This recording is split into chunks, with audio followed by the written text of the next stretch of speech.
Hello, everyone, and welcome to alt.net March. So we have Alexi here to tell us about the future of the modern web and PWAs and maybe Apple as well. You're going to cover the Apple Totally. shenanigans as well. Yes, that sounds good. So Francis, who we usually have here, is busy getting back from Brisbane. So I think he's going to join us any minute now, but we can't wait any longer. So we'll start without him, and he can come in and join. So as usual, we have the JetSbrains licenses to give away. So we've got 2 licenses, and I'll think of questions as we go based on Alexi's talk, and then I'll ask you at the end. So as usual, stay to the end to answer the questions in the chat, which is definitely worthwhile. I'll say hi in the chat as well. So anyone there, say hi just to see that we've got someone that we're talking to and we're not just talking to ourselves. Oh, very good. We have at least one person in the audience. This is a good start. All right.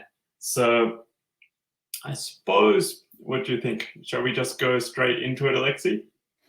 Yeah, you see, it's up to you. I mean, there is no rush if we want to wait for another 1 or 2 people to turn around. But yeah, I'm happy to go as you wish. All right, let's wait one more minute. So how many people do we have right now? It hasn't come through yet, actually. So okay, I see. Okay, at least there is 2 people, me and you. At least 2 people there who are chatting to us. So that's a good This is start. great minimum. Else who might be missing today, they just watch out the live stream, whatever suits them, whatever time suits them. That looks good. All right, I think we've got people listening. So let's roll into it. So Alexi is a very popular speaker. He's been to conferences all over the world over the last few years, like Dubai, I heard recently, and all sorts of places. Where else have you been, Alexi, in the last few weeks or months? Yeah, to be honest, this year I didn't go far than Melbourne. So a month ago, I used to travel to Melbourne, and that was the only gig this year. I was presenting something there for local community. But yeah, last year was quite big. Yeah, it was big here in regards to traveling and speaking gigs. Yeah, so Dubai was the last one. Where did you go overseas before Dubai? Melbourne, then Perth, Dubai, New Zealand, Melbourne. Yeah, that's pretty much it last year.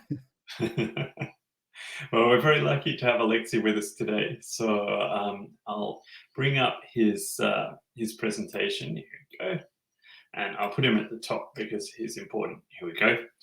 All right, over to you, Alexi. You have the mic.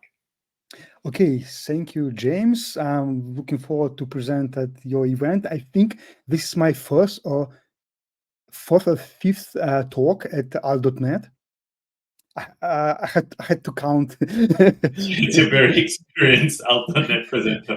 I think it's 5. It's number 5, to be honest. I think I've done my first one probably 2018, maybe 17, something around these lines.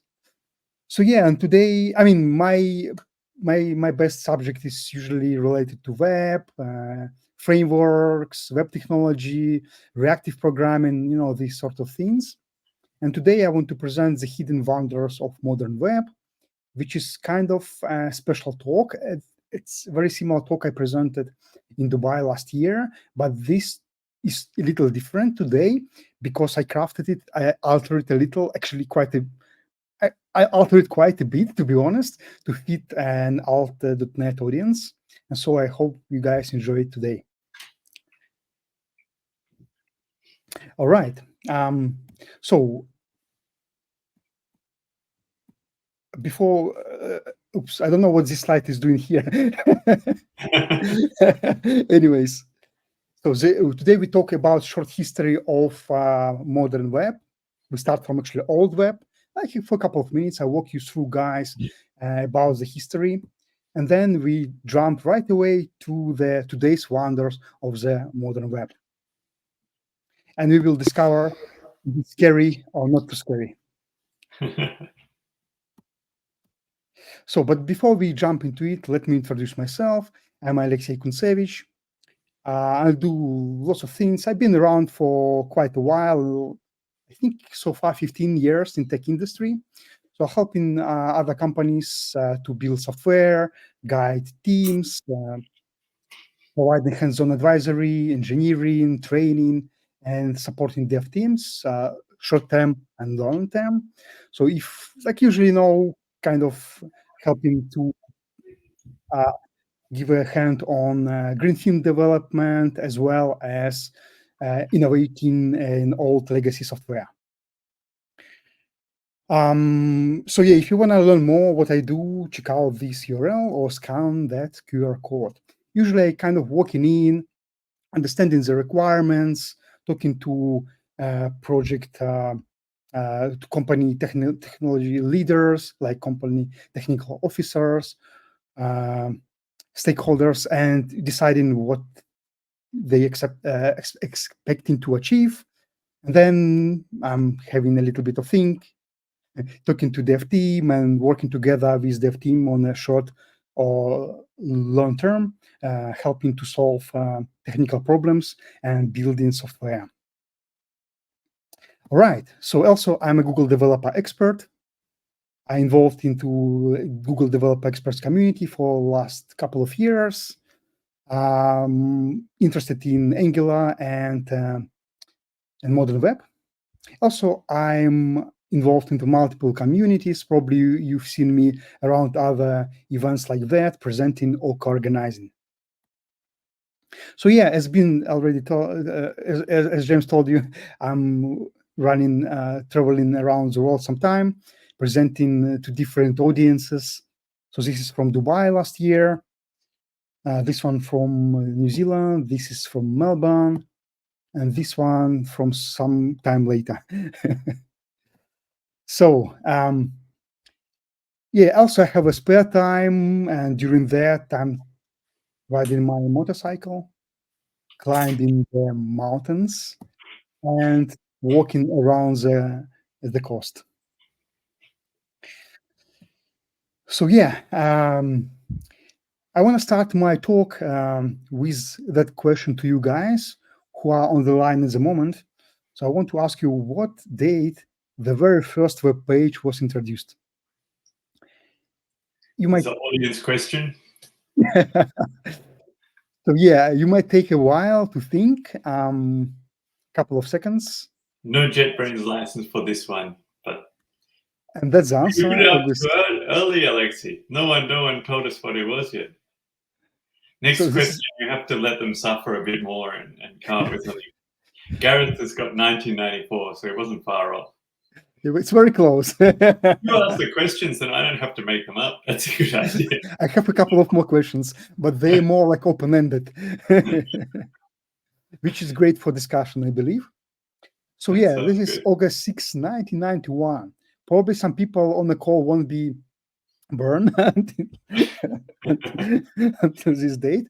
And yeah, this is like 33 years back, which is quite a date. And that's how it looks. That's the first ever web page. Guys, are you enjoying that? What do you think?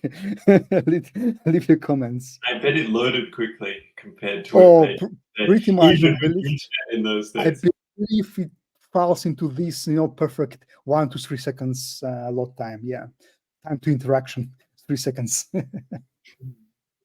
So okay, and there was a couple of more pages, early days web pages like that. Yahoo page. This is a eBay page. And this Sure, one, Amazon, it hasn't changed. yeah, Amazon seems haven't changed much, to be honest. This is a Space Jam thing.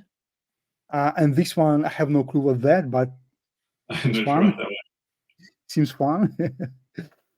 And so, yeah, from early days of internet and web development, HTML, CSS, and JavaScript being like the fundamental technologies. You can't believe those who who just looking into researching web development, etc., you won't find any best technologies than these three. This is fundamentals. Of course, there was a couple of tries in the recent decades, like Flash and what else? Microsoft Silverlight, But Silverlight. yeah, they all gone.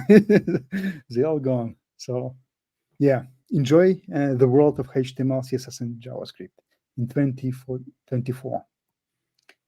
So yeah, just by adding a little bit of backend code, like any backend language or backend framework, developers creating this sort of web applications, science that early days, which means sending a request and getting page HTML page, or something a little bit more complex, send an initial request, HTML, which is a HTML page, and then just send in request and listen for response, exchanging kind of JSON format data between client and server. So this is some modern days applications.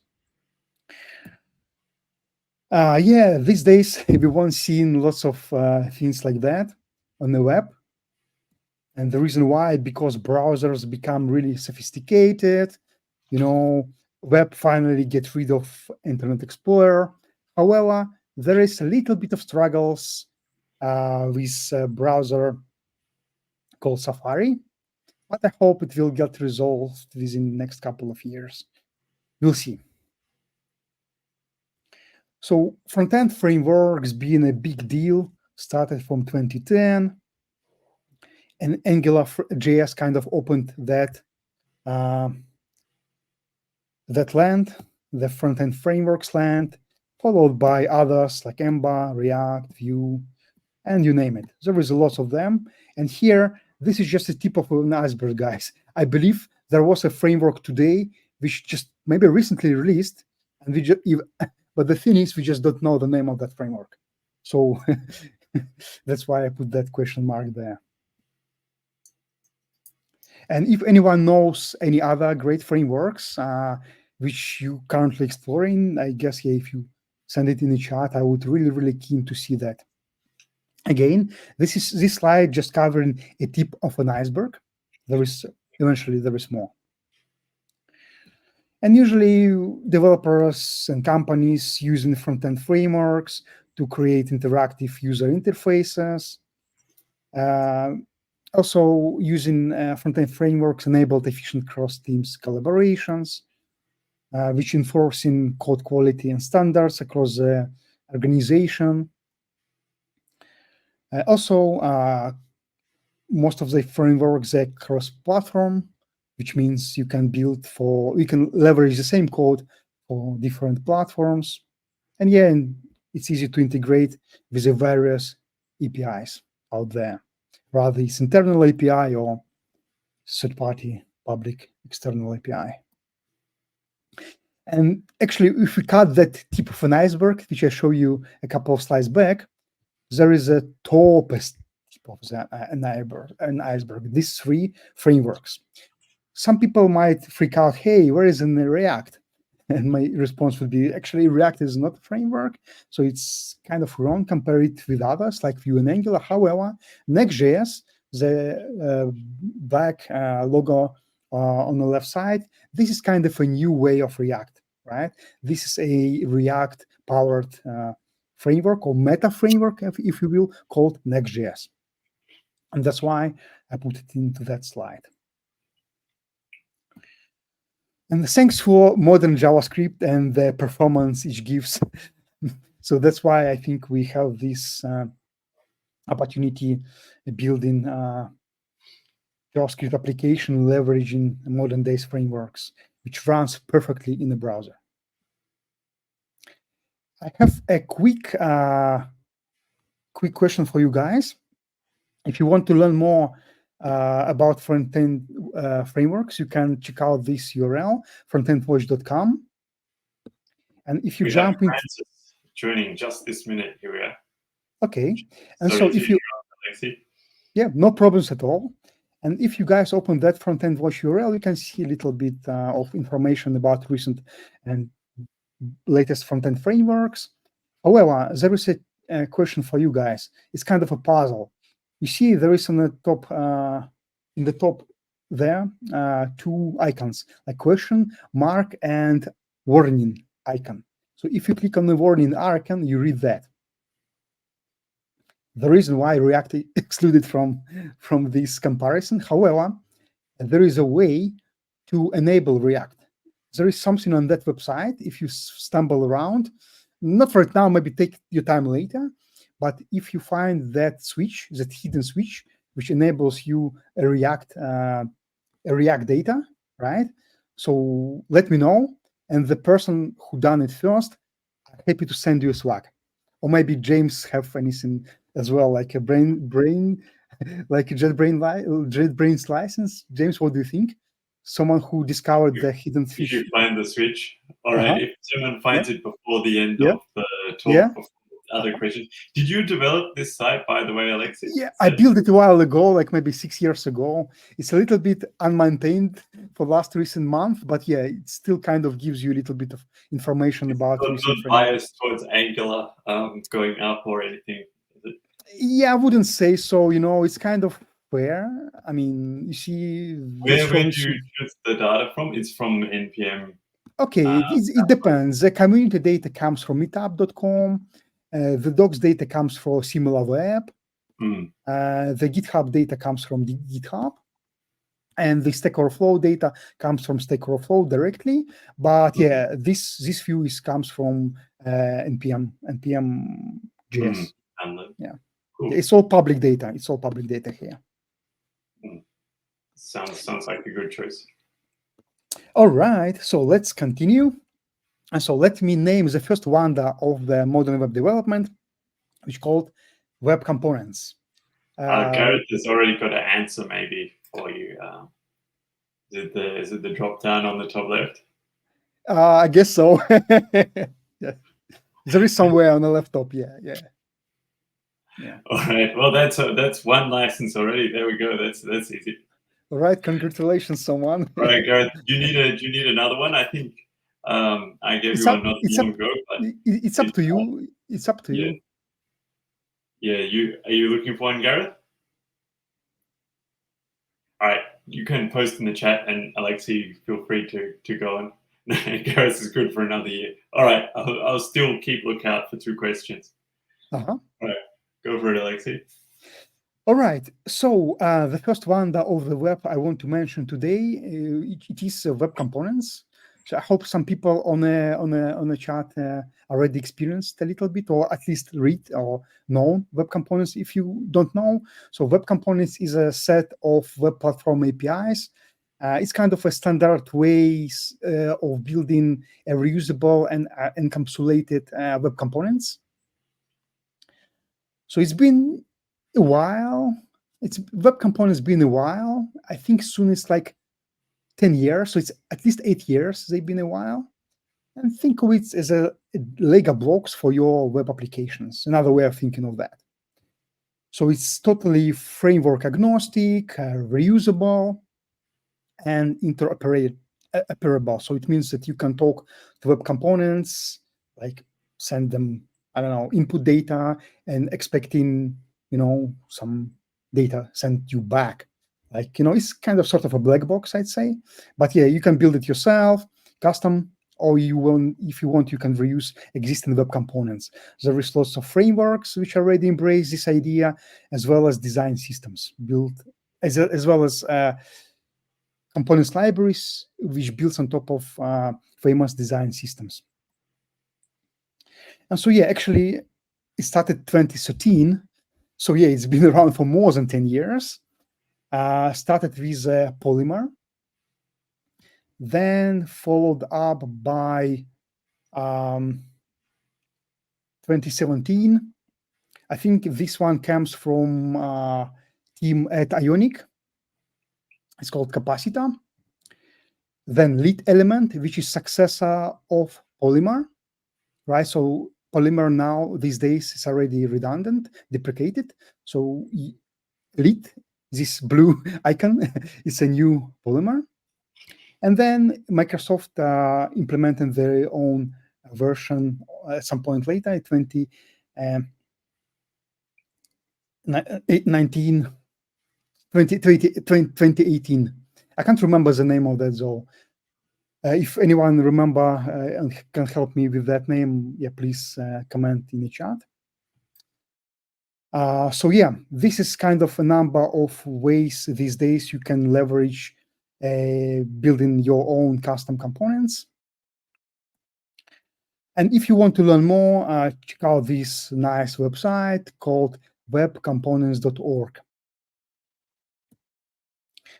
Either you leverage frameworks these days or wanna use web components, usually you build up, this kind of structure.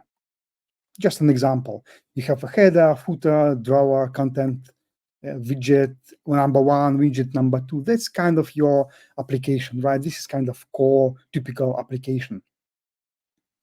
And browsers see that as a tree of components, right? Made up out of your custom code. However, browsers doesn't like really seeing that nice code that you've written. Instead, that's way better if you ship something like that. And the reason why, because this code is more performant and it runs in the browsers faster. To achieve that, developers leveraging so-called performance techniques. There is a bundling technique, minifying technique, tree shaking technique, code splitting technique, reloading strategies. So there is a number of techniques, and the last one, preloading strategies. So if you want to discuss the slide later on, maybe if you have any questions, I'm happy to dive deeper into any of those techniques. If you guys want to hear more, if you want to learn more. But these days, being a web developer, if you're not doing any of this, you are doing definitely something wrong. So another question to you guys: why do we care about web performance? I mean, yeah, there is no single answer to that question, I believe, but I'm looking forward to hear any thoughts in the chat. Unfortunately, I cannot see chat. So James, I'll surface it for you. Hopefully, yeah, you can just guide me through if there someone put any answer. I think, was it Amazon or someone did like some study that every second lost like 10% of customers or something, or 20% of customers. I can't remember what it was, but basically, as people wait, they lose patience and leave. Yeah. That's the best answer to that question, James. Yes, that's exactly that. That's exactly. See if anyone else want to check in their 2 cents or whatever it is these days. Probably about $12 with inflation.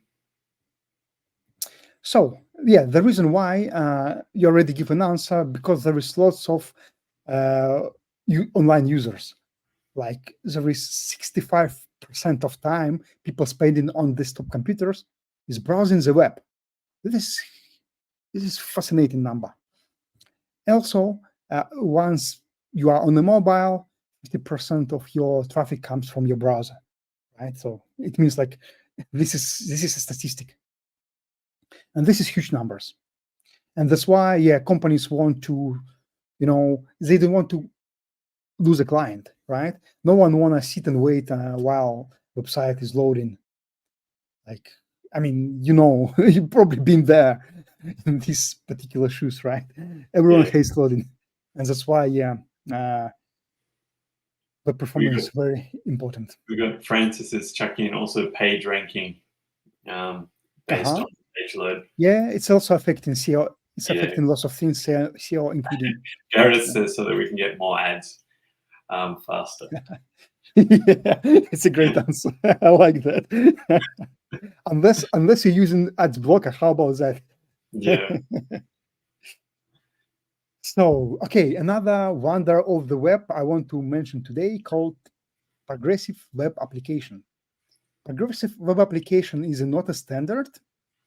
As it's kind of a technique web developers use to build, kind of regular websites which looks and feel like a native. Yeah, that's I guess the best definition of progressive web application. There is lots of great features there, though. So first of all, as I already mentioned, it's built on web standards, right? So which means that teams or developers who already have knowledge about how to build websites, they are capable of leveraging that knowledge to build PWA's applications, which comes with great offline functionality.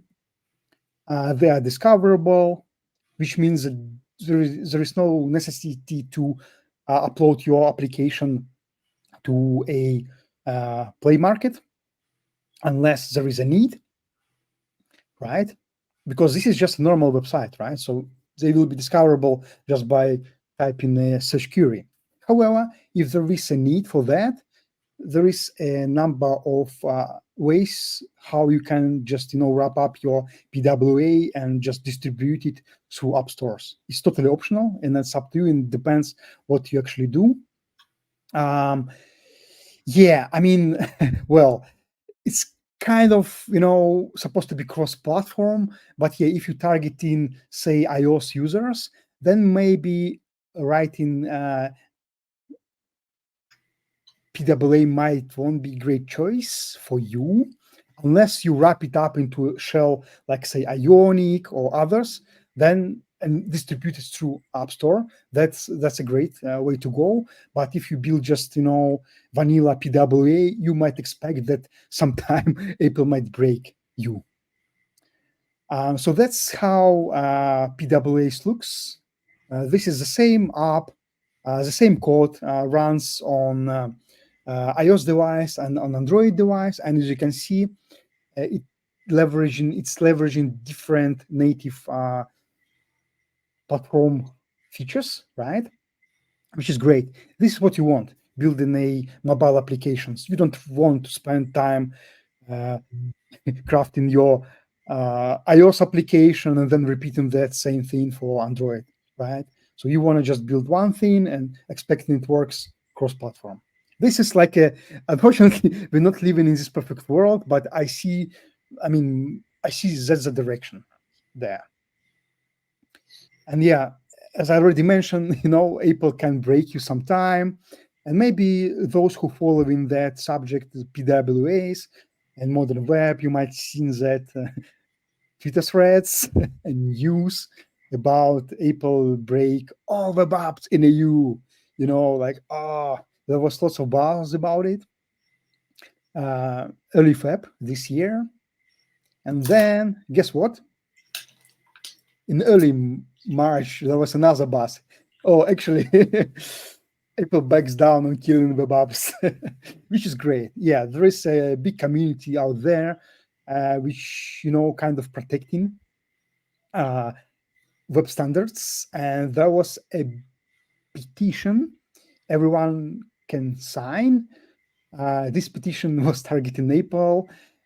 So it seems like someone look it up. Maybe, I don't know, board of directors or whoever involved into web stuff from Apple side. So it seems like this petition reached the recipient. And yeah, so Apple backs down, which is great. And maybe we see a little bit Apple being a little bit more relaxed on this side of things. Who knows? But again, like if you're building for Apple, if you want to target Apple, just be aware that you cannot expect what else Apple might do for your PWA. So just be aware of that. So here you go. Another question for you guys. This is an open question. So what do you think? Will PWA replace native applications in the future? 5 years time, 10 years time, that's, I think, the future. Not like next year, of course. Yeah. So I don't want to answer that question, and maybe we can have a debate later on after I've done my talk, if someone interested to debate this question. Gareth has said, oops, clicked the wrong one. Already a new one came through. Apple won't let them, which seems like a good point. Yeah, it's kind of Apple's business is a native applications, right? And by allowing PWAs, it's kind of a PWAs, in my opinion, is a stepping onto Apple territory, right? Business territory, and yeah, it's. I mean, okay, yeah, I don't want to go deeper into that, but yeah, I'm happy to have this conversation later if you want. So, and thank you guys for referencing me to that poor PWA, James and Francis. So send me out to that link, which kind of interesting. So this is a open source project called Pure PWA. Anyone can explore that, rather using your mobile phone or desktop. And if you click somewhere around here, so yeah, but before we begin digging any deeper, so this is project which showcasing the power of PWAs, but not just power of PWAs, as well as leveraging modern web standards, nothing else. So you won't see any bundler here, you won't see any fancy, I don't know, like tool here. It's all built on a modern open web standards. Feel free, once you have time, dig deeper into the source code. This is kind of, vanilla PWA application without using any frameworks, nothing. Just CSS, HTML, and JavaScript. Actually, to be fair, CSS, HTML, and JavaScript. So, and that's how it looks. That's a simple application. You can run it on your local if you want. Just spend your time, look around, click on this, see the code corresponds to that screens. And there is one showcasing the browser camera. So yeah, if you just enable that, you see your face here in the bottom. However, I found invite someone doesn't work for me. And I guess the answer, because there is navigator.share, it's not available in my current browser, which is fine because I believe it might expect in the latest Canary build or something like that. Canary is like a experimental Chrome browser. So yeah, if something doesn't work in that application for you, you might want to try out the latest Chrome browser build. Check out console and see if there's any errors. And yeah, you might want to try the latest Chrome build to proceed with that latest testing out that latest modern web features. So I wonder if anyone else came across this application, and if you can comment in the chat and maybe give your feedback. I would really keen to hear more on that.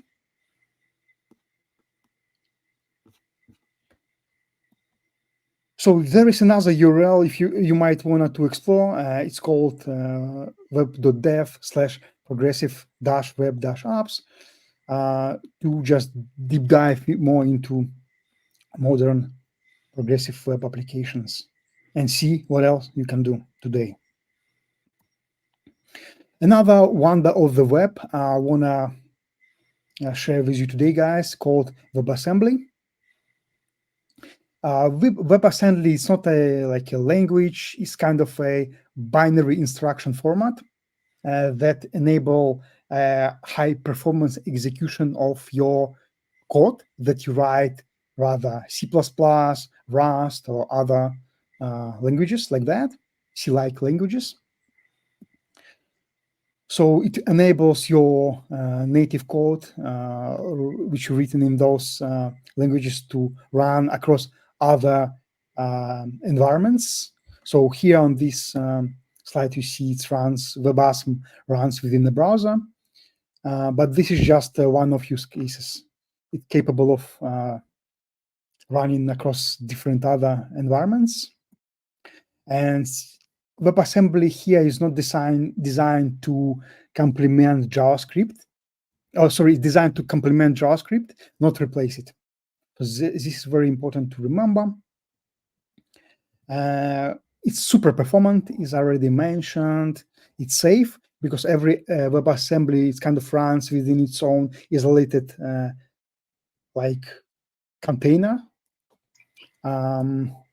It's language agnostic, interoperable, and platform independent. So, which means you able running it not just in a JavaScript environments, but go all the way beyond it. Game engines, IoT devices, blockchain, cloud, and embedded systems, you name it. And some of you might seen these apps like Photoshop Online or VS Code Online. So this too is a great showcases of WebAssembly in practice, puts in practice. And also I want to mention that comment, a tweet is read by Solomon Haikis. I hope I'm pronouncing his name correct. He's a founder of Docker. And this is his tweet back from 2090s, saying that if WebAssembly would existed back in 2008, he wouldn't have need to create a Docker. So that's how powerful this technology is. And again, if you want to learn more, you just navigate to that webassembly.org website, because if you if we try to dive into that, it would take us another maybe half an hour. So another wonder of the modern web called Project Fugu. I wonder if anyone else came across that project today. Actually, funny enough, there is if you like eating fish or cook fish or seafood, comment in the chat, because really, like the reason why this project called Project Fugu, there is a fish called fish Fugu, and the thing is that if this fish cooked wrong, if you cut it wrong, there is a little poison within that fish. Like if you allow that poison into your body, good luck. I mean, you probably won't survive. And so that's kind of a metaphor the Project Fugu team using. They want to, cut very precisely. They want to deliver this technology right. It's very big impact making the mistakes. So that's why they taken it very seriously, this project. And so what's Project Fugu? Project Fugu is a kind of initiative driven by Google, as well as Microsoft and Samsung and Intel. It's kind of aims to enhance web application, providing access to advanced device features, and kind of bridging gap between mobile and web. So this is, think of it as a project which driving native device functionality to enable it for the web browsers.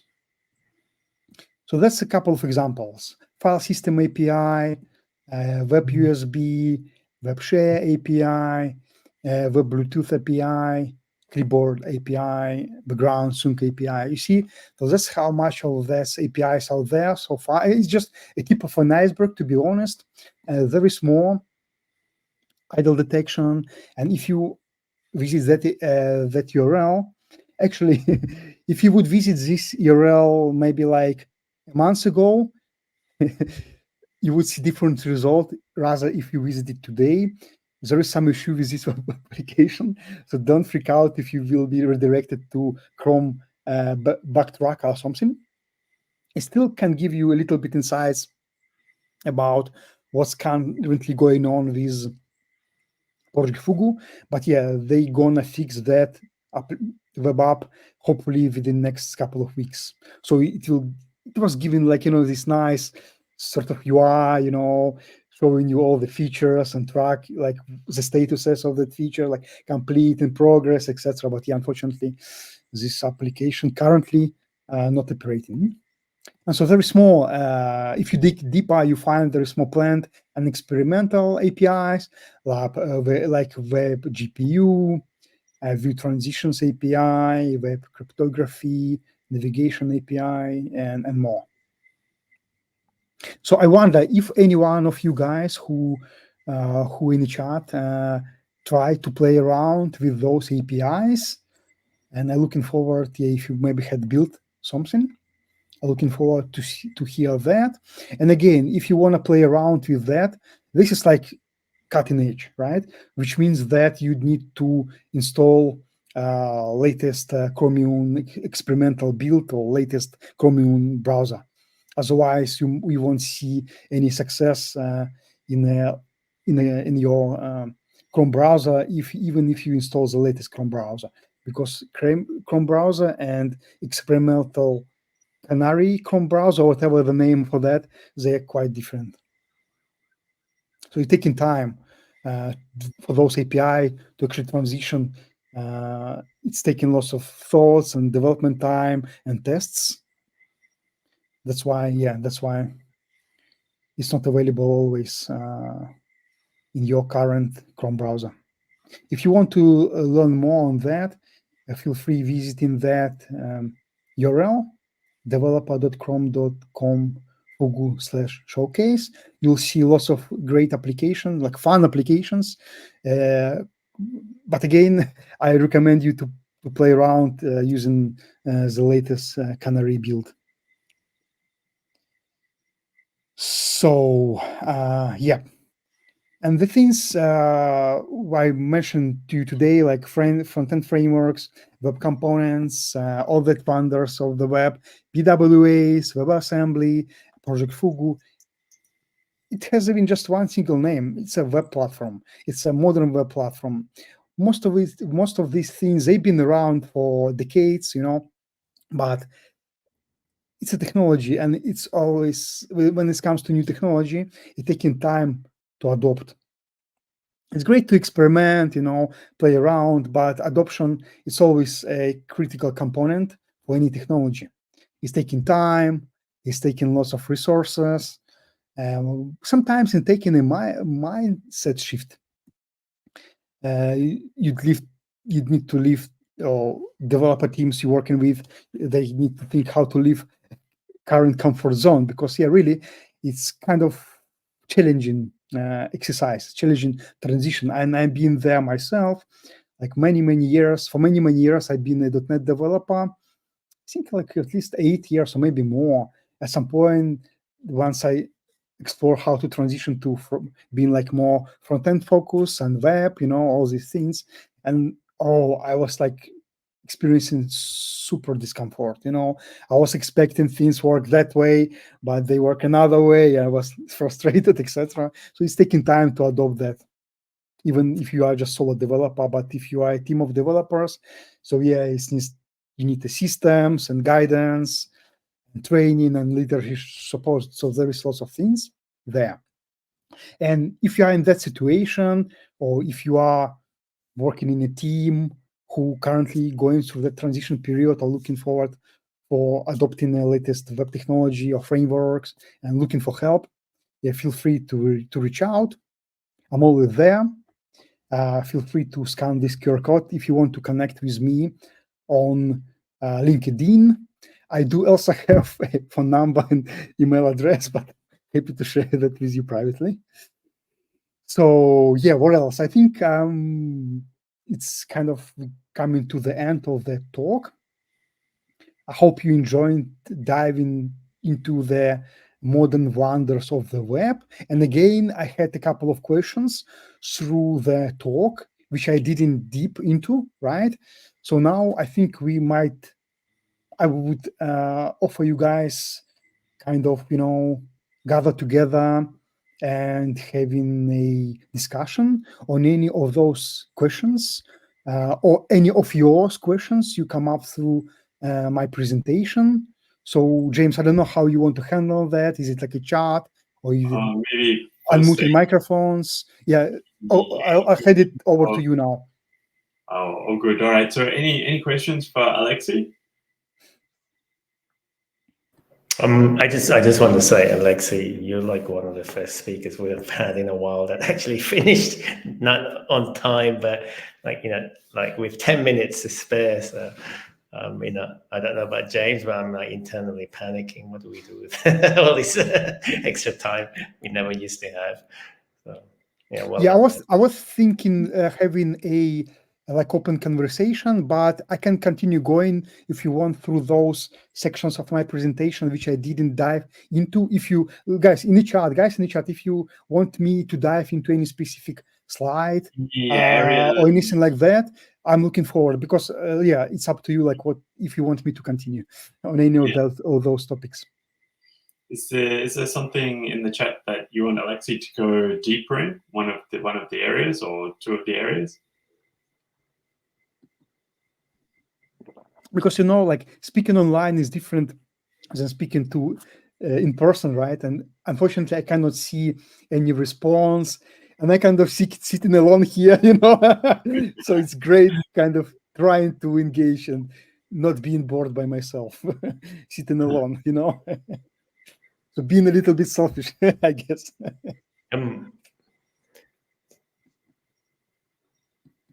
Fair enough.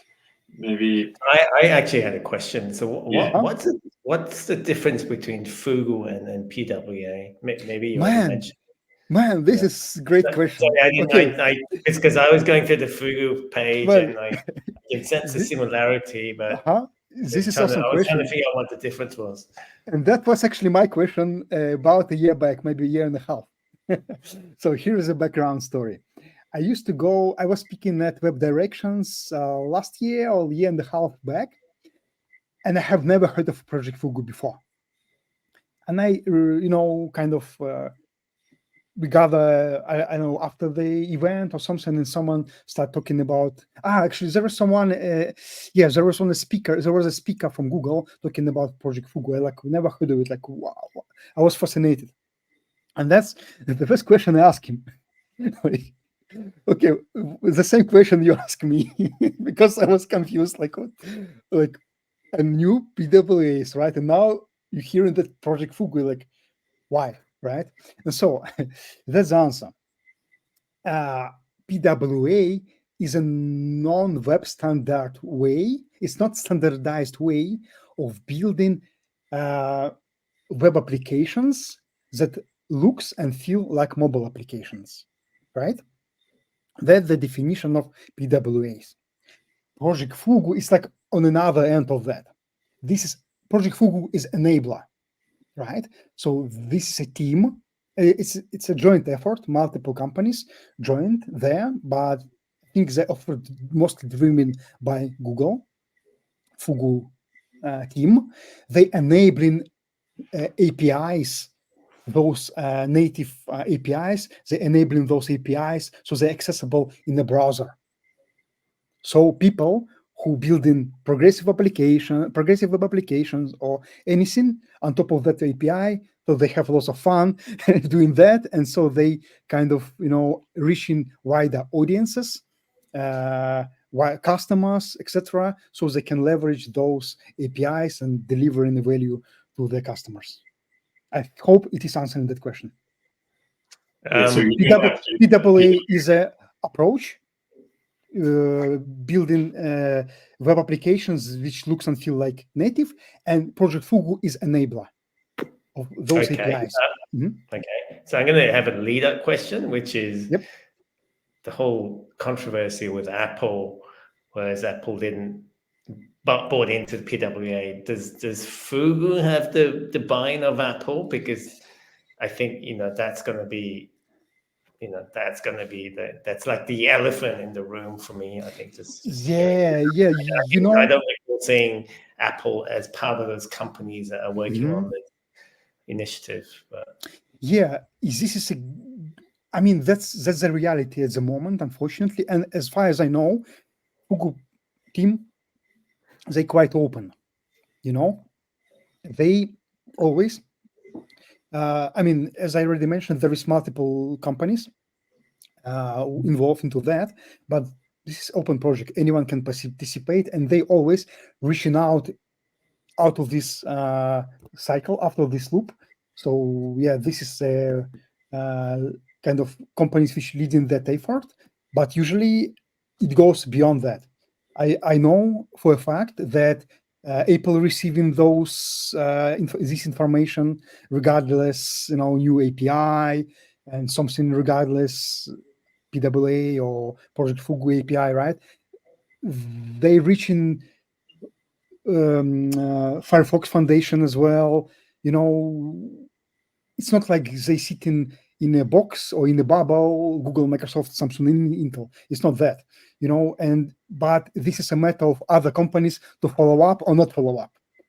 How would you encourage companies like Apple to follow up and, I don't know, to do something about it? I mean, I don't know, I don't have, it seems like we are not in the power. And I was really surprised that seeing that result of the so this attempt of breaking ups actually wasn't being pursued. So Apple backs down, which is great. I didn't hope, to be honest. And so, I mean, would it happen in the future? Same way, maybe Apple would break something. I don't know. It's an open question. It's as you say, an elephant in the room. And so, and as I already mentioned during the talk, if you're targeting Apple customers, I mean, yeah, at most what you can do is that back up yourself with shell like like Ionic or capacitor, right? And so using that to back up, like, as a plan B. Otherwise, there is no guarantees that Apple wouldn't break you in the future. Yeah, I actually think, I mean, to be honest, if there was a unified way where you build, and even whether it's an app or a website, if there's just one way of building something that can be an app or website or something, we would not even be having any of this discussion, right?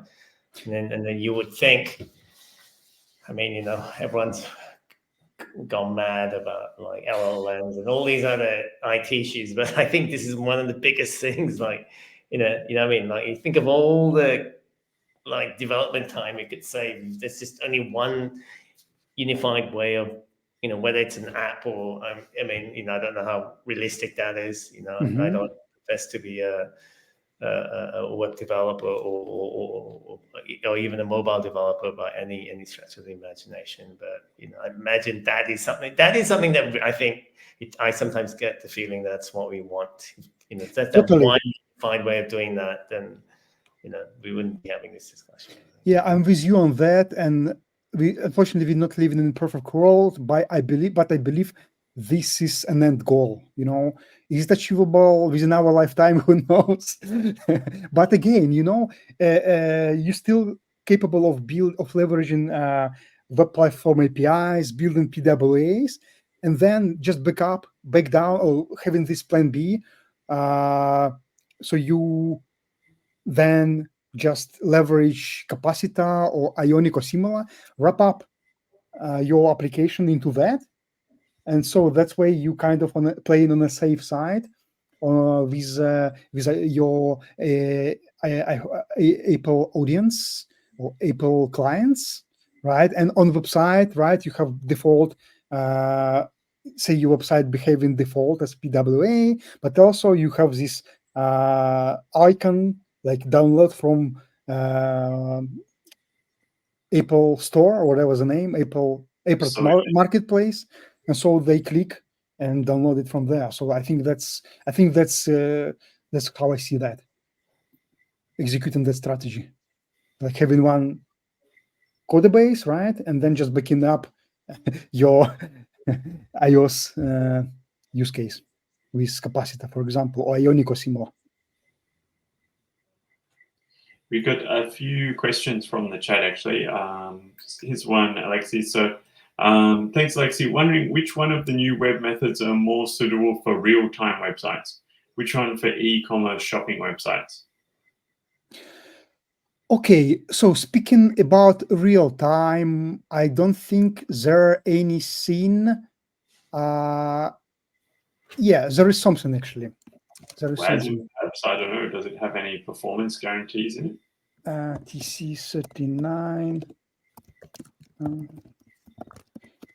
So if anyone into observables, that might be an answer to the question. I mean, I don't want to dig in deeper into that. This is kind of super advanced subject. But so first question, is there anything in real time? So there is nothing in real time, I believe, built in, unless you leveraging observables like RxJS, or maybe mixing it with platforms which are already enabling a real time, like something similar to Firebase. Or if you tech savvy enough, you might wanna and play around with WebSockets, and it's not hard to achieve. There's lots of tools there to enable that. But in the future, actually today, if you want to experiment with observable native implementation, it's available in the latest Canary Chrome build. So they actually done a little effort, and now you can leverage native observables within a browser. It's super experimental. It's not tested. Who knows when it's out stable? We don't know. But yeah, this is one of the directions there. And if you're interested, just research that. I know a thread in Twitter, they discussing that, and there is actually a working prototype on StackBliss, which you can play today. So yeah, which means that in the future, we might need to bring RxJS, enabled to leverage observable superpowers within the browsers. So that's the first answer to the question, real time. Now, speaking about e-commerce, it's totally different use case. And yeah, I mean, for e-commerce, yeah, it's kind of an approach. I mean, yeah, I don't think, I mean, definitely PWA's approach might help you, because you can leverage lots of things like caching and offline. So it definitely can help you to, kind of mimic that native experience, so that your online users using PWAs wouldn't tell a difference if this is a native e-commerce application or this is web application, because all the tools and all the techniques are there. It's just a matter of leveraging those. And so you can, these days, you definitely can build great e-commerce experience leveraging existing APIs, native browser APIs. I hope it is answering the question, and please let me know if it is what you mean, if I answer the question in the right way. And Gareth's got a question for you on performance. So yeah, so he's saying that generally, as a whole, we don't care about performance. Is that something you deal with a lot in your role? Okay, so the question was, generally, we don't care about performance. You mean like developers in general, or your company? Developers in general, but I would beg to differ. Yeah, same. I think it depends. Yeah, not every developer would like. There is lots of developers who want to follow best practices in performance, like totally. Yeah, and that's something I'm helping as well. So yeah, I'm like, it's kind of, I can say, it's one of my bad habits, being a perfectionist. And maybe like if you put yourself into perfectionist category, you might see in yourself doing performance a lot. So it yeah, saves you a lot of money anyway if you make your apps efficient. If you're running on Amazon infrastructure and all the rest. It's what I think you have to ask a question: what's you actually building? Like if you're building a customer-facing public website, like e-commerce or anything which doesn't require a login, then definitely you want your performance be like super high. It will help you to make your clients super happy, and it will increase your SEO score. But if you're building something behind firewall, like B2B application, if you're not You getting say a lot, you let your company staff suffer, but where people can leave, then you need to worry about performance. I mean, it always depends on your. I'm not saying you don't have to take care about clients who's beyond a login screen. I'm not saying that, because it's all about priorities. It's all about lots of things, right? What you're trying to achieve. I mean, saying you have to always take care of performance, I mean, it's too idealistic. I think you have to, it's always trade-offs there, and it depends what you're trying to achieve, right? But yeah, if you having, I think the best metrics here, if you hearing your client screaming at you, saying it doesn't, it's slow, it's too slow. I think you have to do something about it. Just to add on the performance, actually, there's also, I mean, it allows you to make up for having a less good user interface, right?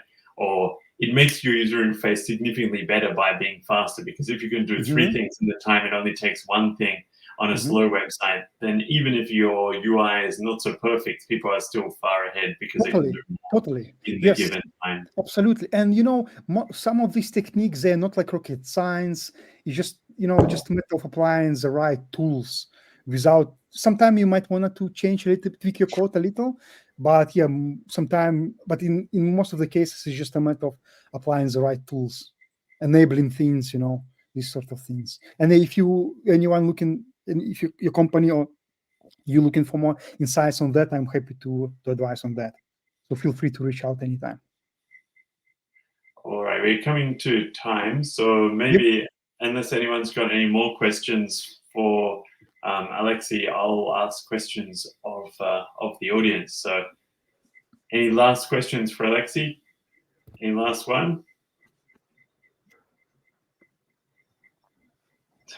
All right, I will switch over to questions for the audience. So, I had two great questions, which were, what is the PWA and what's Project Fugu? But Alexei just and Francis asked these two questions exactly, and Alexei outlined exactly what the differences were. So I won't ask those ones. So I've come up with some other ones just in case. So this one is a hard one. You have to have been paying attention. So when were web components first released to the nearest couple of years? Web components were first released in 2013. Hey, don't say Alexei. This is for the audience. Otherwise we get like. Sorry, I thought it's someone else's question. Sorry, James. That's all right. That's all right. All right. Salty34. All right.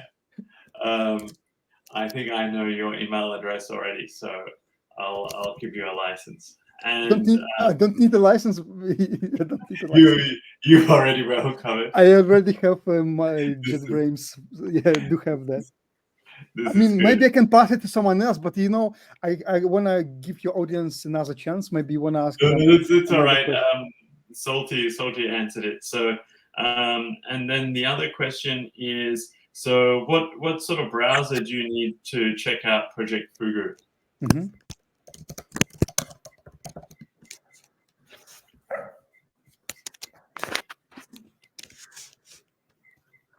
Looking for something here. Alexei has mentioned it a few times. Netscape.